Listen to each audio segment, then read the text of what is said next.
ಇಂದು ರಾಜ್ಯದಲ್ಲಿ ಎಸ್ಎಲ್ಸಿ ಪರೀಕ್ಷೆ ಶುರುವಾಗಿವೆ. ಬಾಗಲಕೋಟೆ ಜಿಲ್ಲೆಯ ಬಾದಾಮಿಯ ಶಿಕ್ಷಣ ಪ್ರೇಮಿ ಮಹಾಂತೇಶ್ ಲಕ್ಷ್ಮಣಹಟ್ಟಿ ಕೆಪಿಸಿಸಿ ರಾಜ್ಯ ವಕ್ತಾರರು. ಪ್ರತಿ ವರ್ಷದಂತೆ ಈ ವರ್ಷವೂ ಸಹಿತ ಅವರ ತಂದೆಯವರ ಸವಿನೆನಪಿಗಾಗಿ ಬಾದಾಮಿ ತಾಲೂಕಿನ ಹೆಬ್ಬಳ್ಳಿ, ಮುತ್ತಲಗೇರಿ ಪರೀಕ್ಷಾ ಕೇಂದ್ರಗಳಿಗೆ ಸ್ವತಃ ಅವರೇ ಖುದ್ದಾಗಿ ತೆರಳಿ ಎಸ್ಎಲ್ಸಿ ಪರೀಕ್ಷೆ ಬರೆಯಲಿರುವ ವಿದ್ಯಾರ್ಥಿನಿಯರಿಗೆ ಶುಭ ಕೋರಿ ಧೈರ್ಯ ಹೇಳಿ ಪೆನ್ನು ಹಾಗೂ ಬಿಸ್ಕೆಟ್ ಅನ್ನು ವಿತರಿಸಿದರು. ಇನ್ನು 100ಕ್ಕೆ 100 ಯಾರು ಮಾಡ್ತೀರಿ ಅವ್ರಿಗೆ 10,000 ರೂಪಾಯಿ. ಯಾವ್ದಾರ ಒಂದು ವಿಷಯ ಏನಾರ ನನಗಿಂತ ಸಣ್ಣ ತಮ್ಮ ಒಬ್ಬ ಹೊರದೇಶದಾಗ ಅದಾನ, ಇಂಜಿನಿಯರ್ ಅದಾನ. ಅವನ ಪಗಾರ ಇಟ್ಟು ಒಂದು ತಿಂಗಳಿಗೆ 3 ಲಕ್ಷ ರೂಪಾಯಿ. ಎಷ್ಟು?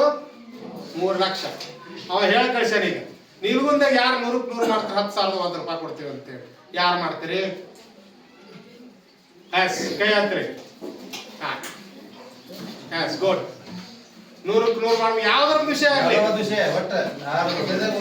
ವರದಿ ರಾಜೇಶ್ ಎಸ್ ದೇಸಾಯಿ, ಬಾಗಲಕೋಟೆ. ಮೆಂಡು ನ್ಯೂಸ್ ನೆಟ್ವರ್ಕ್, ಸತ್ಯದ ಕನ್ನಡಿ.